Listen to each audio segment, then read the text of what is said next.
Today, our Denver Broncos return home as we are set to face off against the winless Carolina Panthers. And along with that, we've got our very first prospect profile of the year, and we'll be going over the quarterbacks in this year's NFL draft class. The draft is going to be a little bit different in this series because normally I use fictional classes with subscriber-made prospects. However, since this series is linked with my Kansas Dynasty on EA College Football 25, we'll be using the real prospects from that series and putting them in the draft class here. But it's not necessarily going to be where these players are projected to go in real life because their draft stock largely has to do with how they've performed this season. So it's going to be a lot of familiar names, but they might be up and down the board in an order that you may not expect. In the last episode, we had a doubleheader splitting against the Chargers and the Saints. The Chargers game was exciting, and you can make the argument that we should have lost, but a late fourth down touchdown from Bo Nix to Courtland Sutton gave us the win. And then in our first primetime game of the year, we lost in overtime, our third overtime game of the year already. Bo Nix got injured in the overtime period, part of the reason why we couldn't score. But luckily, the injury will not linger into this week, and he'll be good to go against Carolina. Speaking of Bo Nix, we'll be talking about his position group today, the quarterbacks. And as I kind of hinted on earlier, the order of these players is based on a variety of factors. Their athletic profile, whether that's their overall athleticism, explosiveness, or their size. Also their skill and if their ability will translate to the NFL level, along with, of course, how they have performed in their collegiate careers, specifically this season in 2024. Now, keep in mind, in the Kansas Dynasty, we're at the very end of the regular season. We're about to enter week 14, so the timelines aren't exactly matching, and my goal after this season is to have these two series matched up equally in time, but since the Kansas Dynasty started a month prior, I wasn't able to. So we're going to act like, in terms of these quarterbacks projections, that we are in fact at the end of the year, because it doesn't really make sense to pretend we're in week 9 of the college football season when a lot has happened since then and players have moved up and down the board. But this is the list of players. Obviously, coming into the year, a lot of people kind of viewed this as a weaker QB class, and we are projected to have a pretty high pick, being that our team, well, isn't that good. We're 2-5 at the moment. But it's unlikely we use a high pick on a quarterback, considering the Broncos just drafted Bo Nix in the first round of this past NFL draft. Normally, I choose franchise teams that have a clear need at quarterback now or in the future, but I wanted to change it up this year, and I feel good with how Bo Nix has played. He doesn't look like a superstar, but he's been a very capable NFL quarterback, and with how bad this roster is, I think it'd be a little bit foolish to pick a QB early, but it doesn't hurt to do our due diligence, and I want to look at some guys who could be faces of other NFL franchises around the league. Even though it's not a particularly great QB class, I think there are some really good prospects, especially at the top.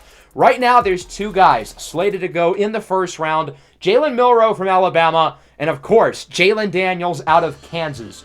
So we'll start with Jaylen Murray, who is an underclassman, so he could theoretically return to school. I did a simulation to see which players around the country would likely leave for the draft, and any player whose persuasion was lower than medium, I'm going to put them in the class for now, but if they were to theoretically stay in school, I would take them out. So it's not a lock that Jaylen Murray enters this draft, but I think it's more than likely he will, considering he is projected to be the top quarterback off the board. He has passed up guys like Carson Beck, Quinn Erres, and Shador Sanders as the top QB prospect in this draft. And the reason why NFL scouts have become so high on him is because he checks all the boxes you look for in a franchise quarterback. Good size at 6'2", 220, great athletic profile. This is somebody with a really strong arm. This is somebody who can make plays out of structure. You need to be an improviser in today's NFL, and Jaylen Murray does that at a great job. He's unbelievably poised. He's unbelievably accurate. He's on pace to break the all-time completion percentage record set just last year by Bo Nix. He's also dynamic on the ground as well, so there's really no concerns with Murray, who's gotten better in each and every season of college football that he's played in.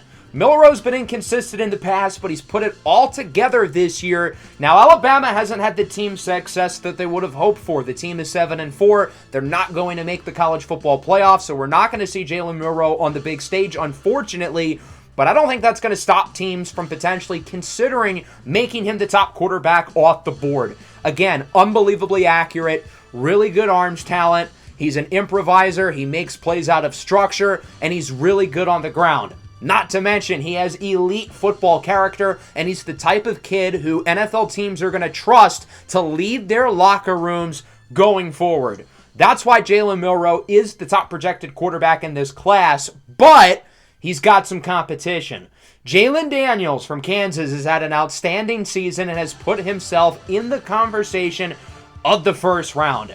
Daniels is an interesting case because I think he's a little bit of a wild card, especially in terms of the medical. Now, he's been fully healthy this year. He's been banged up throughout games and whatnot, but he hasn't missed any time. This is really the first full season, though, that he's played because of injury. But when he's on the field, he is special. And being that the series has revolved around Kansas, we have gotten a front row seat to see how good this kid is and why NFL teams like him as another possible option in the first round. He has good arm talent. Maybe not as strong of an arm as Jaylen Murray, but it's there. His accuracy is really good. Maybe the one guy who's better out of structure in this class than Murray is Jaylen Daniels. His ability to throw on the run is exceptional. His ability under pressure is exceptional. And his ability to sense pressure is exceptional. All three of those are qualities you need as a quarterback in today's NFL, and Jaylen Daniels has them. So if he's able to stay healthy, there's no reason to think that he won't be a great QB at the next level. He's had a phenomenal season with Kansas. We're hoping to make the playoff, and we're hoping to see him on the big stage. 36 all-purpose touchdowns this year. He's made big throw after big throw, and he is a winner. This Kansas team is 10-1. They really shouldn't be, but he has found ways to win really tough games and make some impressive comebacks, putting the team on his back, oftentimes in pain, with lingering injuries that he's had to deal with on a week-to-week basis. Even though he doesn't have the natural athleticism or the natural size that Jaylen Murray has, this is another kid who checks off pretty much all the boxes, and you feel confident with him being your leader of your organization. I don't really think it's a 1A, 1B, even though the two of them are right next to each other in terms of draft rank. I think most teams have Jaylen Murray as the QB1 in this class, and assuming he enters the draft, I'd be pretty surprised if he's not the top quarterback off the board. But there's definitely an argument for Jaylen Daniels to also go in the top 10, and I think he's comfortably the QB2 right now. So let's look at this next tier of guys slated to go in the second round who could possibly slip into the first, and that starts with Carson Beck out of Georgia, who's been a little bit up and down this season. The issue with Beck this year as a senior has been the decision-making and the turnovers. He's gotten a little bit trigger-happy at times, and he's often forced passes that he hasn't been able to make. Now, Beck is still a really good NFL prospect. He's got great size, 6'4", 220. Unbelievable arm strength. The dude's got a rocket. He's quite accurate as well. But what he doesn't have over Murray and Daniels is he doesn't have the ability to make plays out of structure that they do. He hasn't needed to because he plays at Georgia, who has an unbelievable offensive line and unbelievable weapons. But now in the NFL, you're going to need to do that, especially if you're playing for a not-so-good team. So we need to see if Carson Beck has that ability in him to make dynamic plays out of structure, because he hasn't consistently done that at the collegiate level. I think that Quinn Erres is probably the most polarizing of the top quarterbacks in this class. Now, the first thing you'll notice about Erres is that he is a winner. He has dug up the Texas program from the dead, led them to the playoff last year. This year, they're currently ranked number 1, so it's a foregone conclusion that they will go back to the playoff, and they'll be one of the favorites to win it all. I still have a lot of questions, though, with Erres as an NFL prospect, and I think he's kind of relying on his high recruiting pedigree from a few years ago. I don't think his production lines up with some of the other top quarterback prospects in this class. 6'2", 205, solid size. He's pretty accurate. He's got pretty good arm strength, but I wouldn't say it's anything out of this world. And I feel like this year for Texas, they have won with him and not because of him. He hasn't elevated that offense, if you will. He's been the point guard, distributing the ball to the weapons, and that's not necessarily a bad quarterback. He's been accurate. He's been consistent.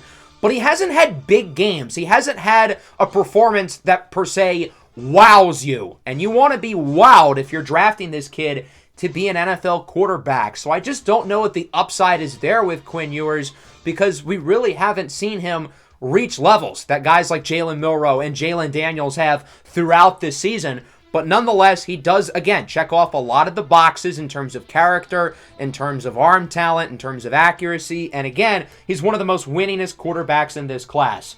The other guy who I think has a chance to go in the first round is Cam Ward out of Miami. Very interesting story with him. He started at Incarnate Word, transfers to Washington State, where he performs really well, goes to Miami, where he's having a phenomenal season. Again, it's likely that the Hurricanes will make the college football playoff, as they're currently 10-1 and ranked number 4 in the ACC.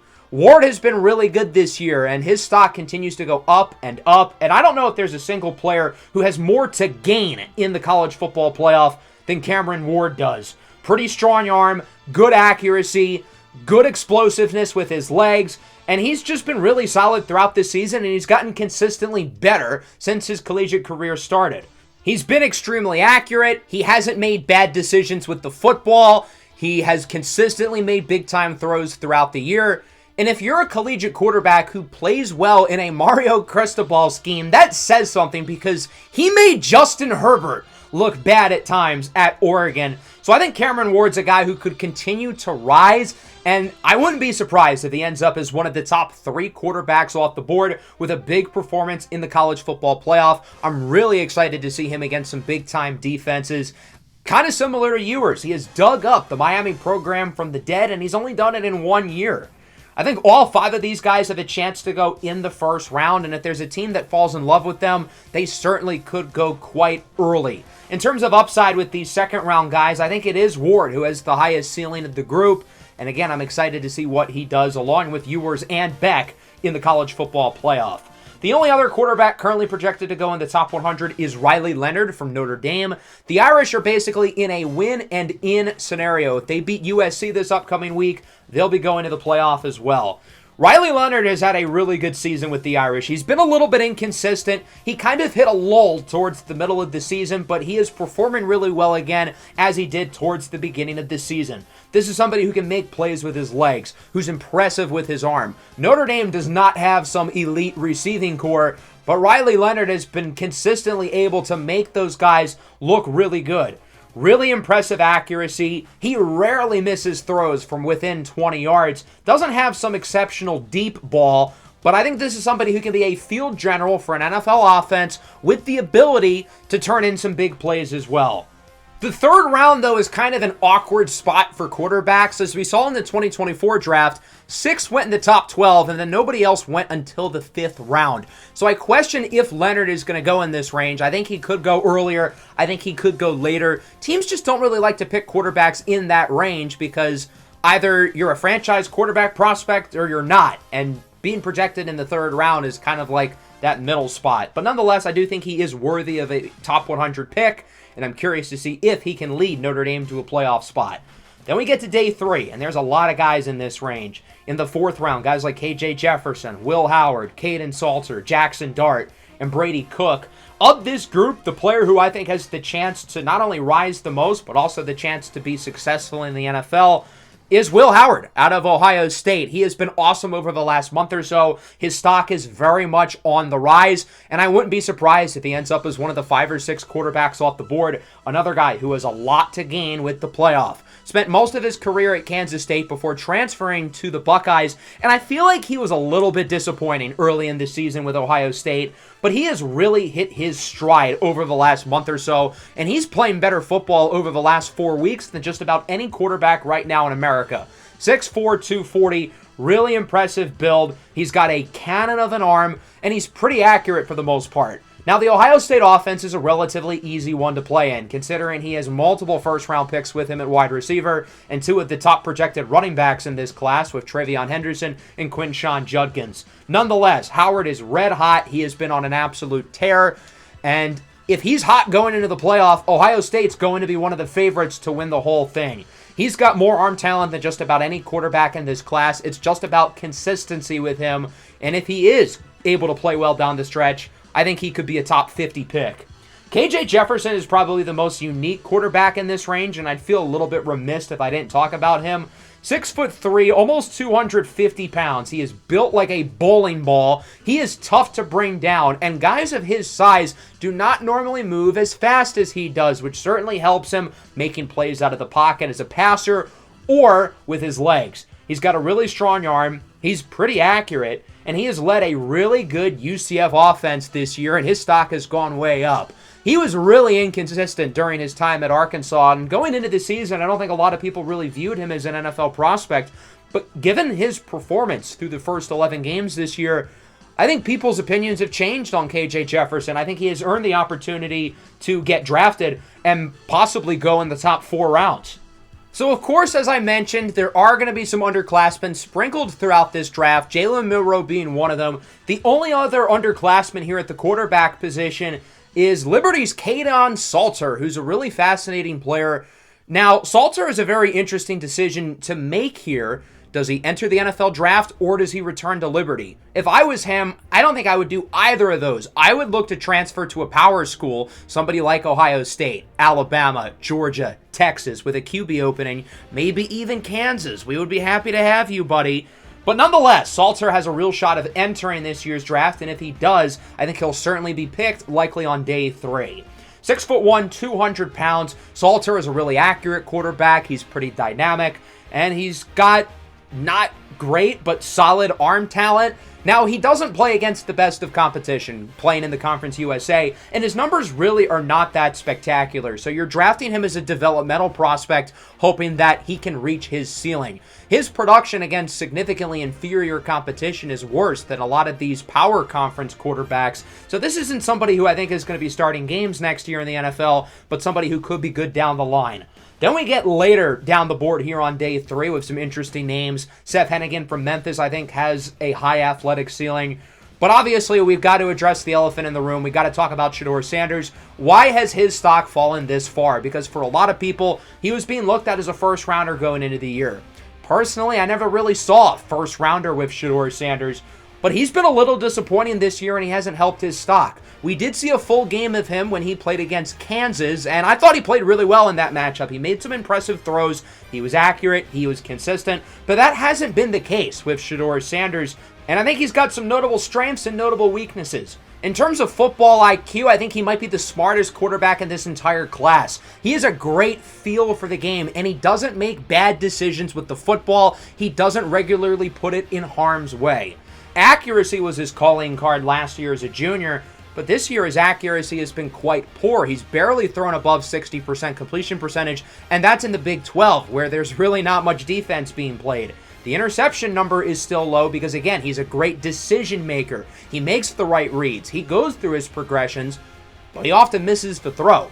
He's not a great runner. He's not particularly good under pressure. Now, it doesn't help that Colorado's offensive line is abysmal, but he doesn't do a great job of sensing pressure, even with all the reps he has with defensive linemen in the backfield within 2.5 seconds. So I think Shador Sanders, again, has some notable strengths. I think he's a really smart player, and because of that, I think he has a higher floor than any day 3 quarterback in this class, and I'm very confident he's going to stick in the NFL, but he doesn't have elite physicals. He isn't some great improviser, and his accuracy has been subpar this year, so I don't know if I ever see him as a consistent starter, but Shador Sanders screams high-level backup to me, and he is the type of guy that I think teams are going to want in their QB room, given his knowledge and awareness of the game. The last quarterback who we're really going to dive into here is Dillon Gabriel out of Oregon, who I think is polarizing for a few more different reasons. Gabriel has had a really good season. He's in first place for the Heisman race, and he is leading the 11-0 undefeated Oregon Ducks, who are currently ranked number 2, and they look like the front runners right now for the national title.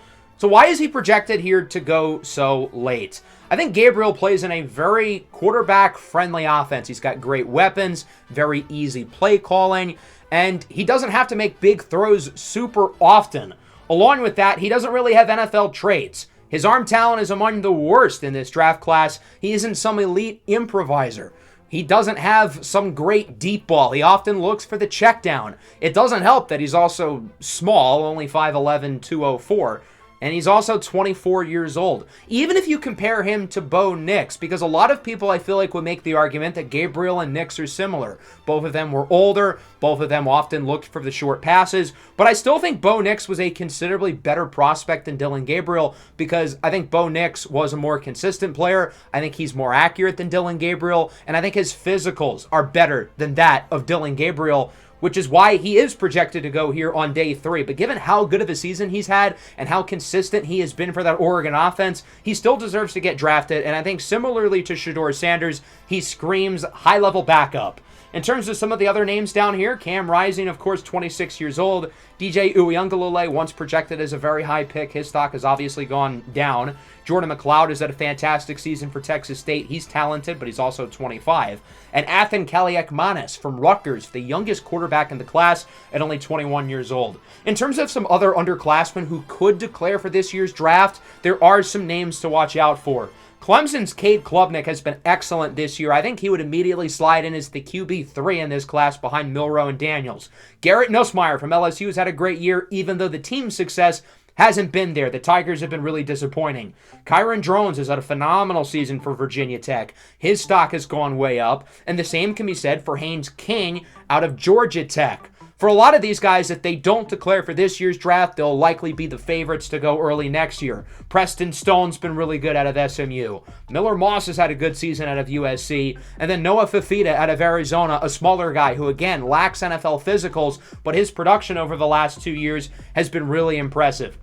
So that's the QB class as it stands now. We certainly could have some guys move in and out, and we're certainly going to have some stocks go up and down with the college football playoff upcoming, and I'm really excited to see how things unfold and ultimately what the board will look like as we get closer to the draft. But with that, our focus now returns to the Denver Broncos as they're set to face off against the 0-7 Carolina Panthers. Now, the Panthers are kind of similar to us in the sense that they've played a lot of really close games, and they've been a really competitive team. They're just not winning. Their offense has been quite good this year. Similar to us, they're having no problem moving the ball down the field, and they're having no problem scoring. Between weeks 2 and 5, they lost all 4 of those games by 3 points. And there are some good teams there. The Chargers have had a good year. Obviously, the Bengals are really good. Close loss to Atlanta in week 6. They got blown out last week, but of course, the Washington Commanders have been one of the biggest surprises of the NFL this year. So I feel like the Panthers are kind of due for a win, and hopefully it does not come this week. With the Panthers being 0-7, you'd think that Bryce Young has been bad, but that's really not the case. He's gotten considerably better this year. He's already matched his touchdown total. He's been way more accurate. He's looking down the field more. The problem is the turnovers have gone up, but otherwise he's been quite solid, although last week against the Commanders, he looked like rookie year Bryce Young. He was awful. Running back Jonathan Brooks is healthy after tearing his ACL last year at Texas, and the receiving corps is headlined by the rookie Xavier Legette, who's been one of the best rookies in the NFL this year. This kid has been unbelievably good, and he might be the best player on this team, so we're going to have a hard time covering him. The Panthers have some talent on defense with J.C. Horn and Derek Brown, but their defense has been abysmal. The offense has been solid, but defensively, this team has been really bad. That's the reason why they're 0-7, and we could be looking at a really high-scoring game between, statistically, 2 of the more impressive offenses in the NFL, despite the fact that us and the Panthers are combined 2-14.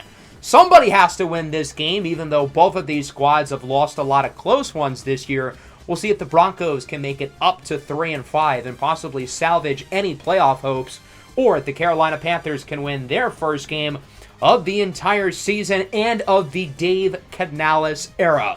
So the Broncos will open up with the football, 2nd and 10 here from the 24-yard line. Nix joined by Jaleel McLaughlin in the backfield under pressure. He is sacked.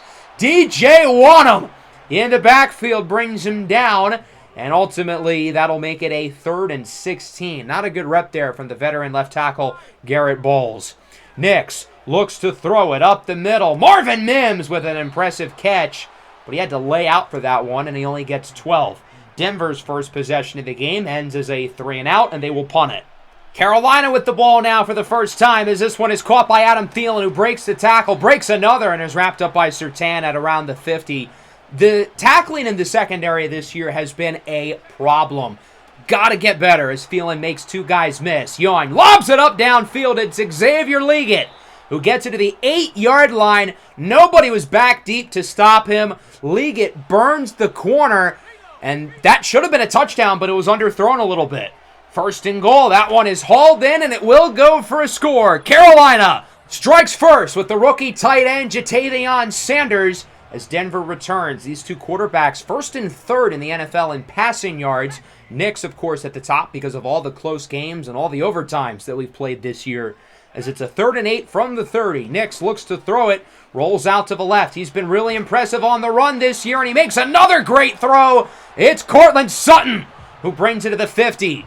What a play there by Bo Nix, under pressure with a dime for Sutton. 3rd and 6 now from the 46. Nix is hit as he throws. It's tipped at the line of scrimmage and incomplete. Carolina with the stop, and Denver once again will have to punt it. So the Panthers get it now, 3rd and 8 from around the 14-yard line. Young looks to throw it, looking downfield. He's got Xavier Leggett. Open again, breaks 2 tackles, and is finally wrapped up by Moss and Surtain. Again, the coverage outside of Surtain has been awful in the secondary. The tackling, other than Surtain, has been awful in the secondary. Here's Jonathan Brooks making multiple guys miss. He's got a first down and is wrapped up at the 26-yard line. I know I sound like a broken record, but again, the tackling is so bad with this defense. 2nd and inches. Young looks to throw it. He fires. It's caught by Adam Thielen, who's wrapped up at the 3 by the rookie Chris Abrams-Drain. The Panthers are right back in the red zone looking to punch it in, but Young is picked off! Patrick Surtain with the interception, and Denver finally gets something to go their way. This has been an awful first quarter for the Broncos, and who else but the best player on this football team, Patrick Surtain, to look to change the fortunes. Risky decision by Bryce Young to send it his way, considering, well, he's in the zone. You really shouldn't throw the ball near Surtain to begin with, considering A, how good he is, and B, how bad the rest of the secondary is. But Young decides to gamble, and it backfires. The Broncos will get the ball back, and now the offense has a chance to potentially tie the game. Only 1 first down so far, looking to change that as Javonte Williams gets a nice run up the middle. It's been an inconsistent year for Williams, but he did have one of his better games last week against New Orleans, and that'll wrap up the first. 7-0 lead for Carolina. Considering the Panthers are 0-7, we didn't look too good in that first quarter. We made them not look 0-7, but the interception by Surtain hopefully is going to give us some momentum as we move into the second quarter. From the 45-yard line, first down here for Denver. 2 tight ends, 2 receivers. Nix looks to throw it under pressure, sacked again. The middle of the Carolina defense again makes the play, and it's a loss of about 4. Now it's a 3rd and 4 for the Broncos, a little bit past midfield. Bo Nix looks to throw it. Rolls to the right. Can he make another play? Scrambling, he does. Rushing for the first down as he gets it past the 35-yard line. This really wasn't him at Oregon. He didn't consistently make plays out of structure, but he's done so good at that here at the next level. Nice play after the catch by Marvin Mims. He gets it to the 3, but unfortunately Mims dislocated his shoulder on that play, and his day is done. So we'll see a lot more Troy Franklin and likely some Lil Jordan Humphrey as well as Javonte walks it into the end zone for a touchdown. And this game is tied at 7. A nice drive here from the Bronco offense, and one they needed badly after getting nothing on the first 2 possessions against, again, maybe the worst defense in the NFL. So now we're tied at 7. Carolina back with it as Chuba Hubbard is smothered in the backfield by P.J. Locke, who's getting a lot of snaps at sub linebacker with the injury to Lewis Seen in the loss last week against New Orleans. Locke started the year at safety and got benched, but he's actually been one of our few good tacklers, and I think having him at linebacker makes sense. On 3rd down, it's Nick Bonito who brings down the quarterback, forcing a loss of around 12. The Bronco pass rush coming off their best game of the year last week, leading to a punt. And here's Jaleel McLaughlin with it on offense, looking to cut to the outside, but he loses 3. J.C. Horn brings him down, the talented young corner, who's finally staying healthy, and he's playing really well. On 3rd and 7, next, looking downfield, it is broken up as he tries to get it to Troy Franklin, his former college teammate at Oregon. That'll lead to a punt. Panthers get it back. 2.5 to go in the second quarter. Jonathan Brooks up the middle, does not get it, and the defense forces another stop. I thought we'd be looking at a shootout, but that has not been the case at all. Both defenses are playing really well. Denver back with it from the 20. Dulcich doesn't get much, maybe 4. The Carolina defense with another stop, and they ultimately call timeout. Now the Panthers have it back, 2nd and 3. Here's Bryce Young up the middle. Wide open is Adam Thielen, who gets the first down. He's feeling himself. And now Bryce Young up the middle with a huge run into the red zone to the 16-yard line. Denver didn't see it coming. He had all that space to work with up the middle and capitalizes. Following play, under a minute now to go in the first half. Young, clean pocket, looks short. Jaylen Sanders, the rookie, brings it to the 2. And the Panthers used their 3rd and final timeout. I'm surprised they burned all 3. I feel like it was unnecessary with them being here in the red zone. 1st and goal. Young has a wide open man. Adam Thielen with maybe the easiest touchdown reception you'll find. And the Panthers are back ahead 14-7 late in the half. 3rd and 1. Nix on the run, incomplete. Carolina with the stop. And that will wrap up the first half. Surprisingly, it's been a defensive battle. The Panthers lead it 14-7. They've moved the ball better than us. Bryce Young has been really solid. He's made some really impressive throws. Defensively, we've got to step it up. And offensively, 7 points against one of the worst defenses in the league. That's not enough. So let's take a look at our halftime report around the rest of the NFL. We'll start things off in Los Angeles. The 2 teams who we played against in the last episode. High-scoring game here, but the Chargers currently have the edge over the Saints with this touchdown by Josh Palmer. 21-14 your score in favor of LA. 13 of 17's 2 scores for Justin Herbert as the Chargers look to go up to 5-2 as they continue to be one of the more pleasant surprises across the league. In Seattle, a blowout up to this point. Buffalo taking care of business. They lead this one 17-0 with this touchdown by the rookie Keon Coleman. It's been a weird season for Seattle with Geno Smith getting hurt. He's back now, but the team is 2-5, and this very well could be a Jalen Milroe, Jaylen Daniels destination with Seattle having an out in Geno Smith's contract. In Las Vegas, couple of AFC West rivals, Kansas City trying to make sure the Chargers don't build on this division lead as the Chiefs lead it 14-3 with this rushing touchdown by Isaiah Pacheco. The Chiefs started the year a little bit slow, but kind of like last year, who knows if the regular season is that important for Kansas City as they look to make it 5-2 with a strong start for Pacheco and Mahomes. Going into the second half, even though we're down by 7, I really don't like what I've seen from the team so far. Playing at home against an 0-7 Panthers squad who, as I said, was kind of due for a win. And, well, today could be that day if we don't pick it up. The offense has got to be better. The offensive line's been a little bit subpar. Bo Nix hasn't been that spectacular. We've had a couple drops from the receivers. And then defensively, even though they only have 14 points, they have moved it down the field pretty well. And if not for that red zone turnover, they'd probably be up by at least 2 scores right now.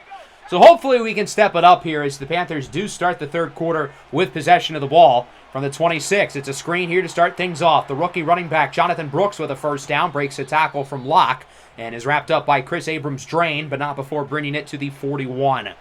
3rd and 6 now for the Panthers. Young looks to throw it under a little pressure, and it is caught. Jaylen Sanders with a first down.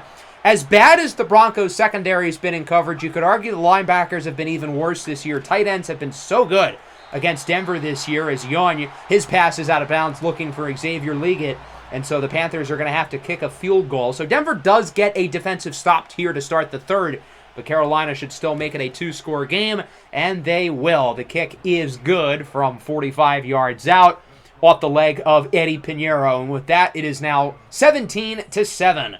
The Broncos will get it back on offense. They'll open up their drive here at the 31-yard line.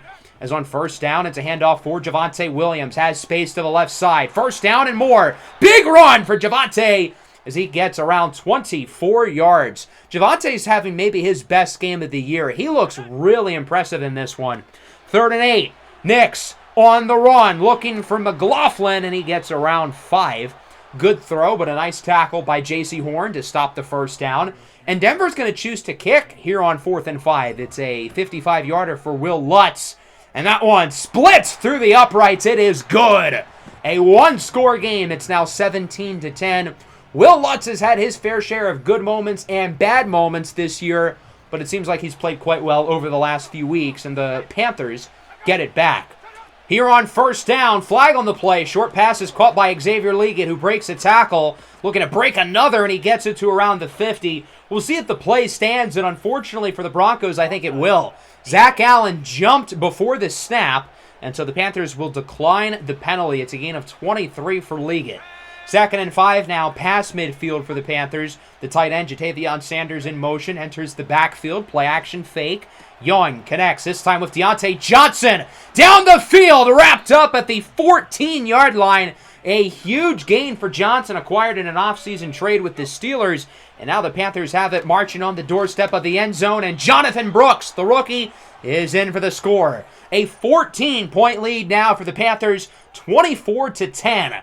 The Broncos got some work to do, down by multiple scores late in the third with around 2 minutes to go. Here's Javonte Williams, gets two defenders to run into each other, and he's out of bounds at the 50.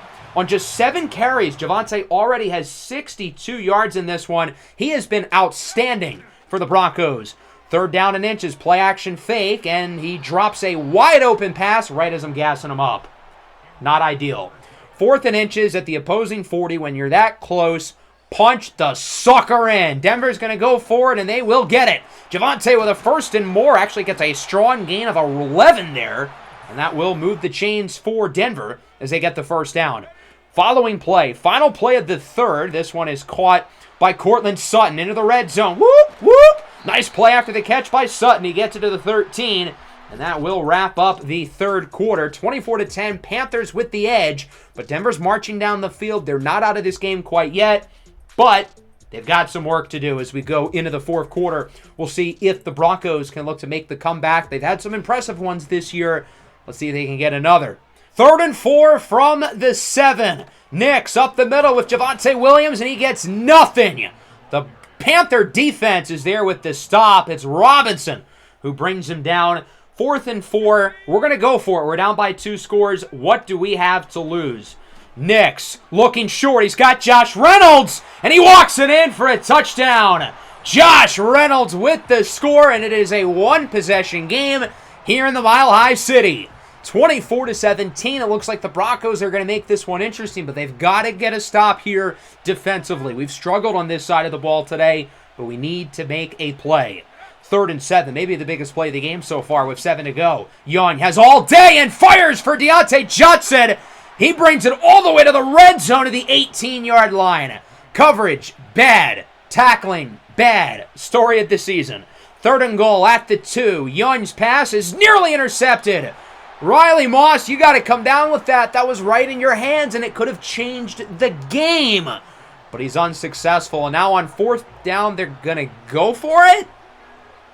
Can someone explain this play call to me like I'm 5? Why would you go for it up by 7? A field goal makes it a 2-score game. Chuba Hubbard does not get it, and the Broncos will get the ball back only down by 7. So that explains why the Panthers are winless this year. That is a horrible play call. I know you guys sometimes get on me for my gameplay or my play calls. Sometimes I'm right, sometimes I'm wrong.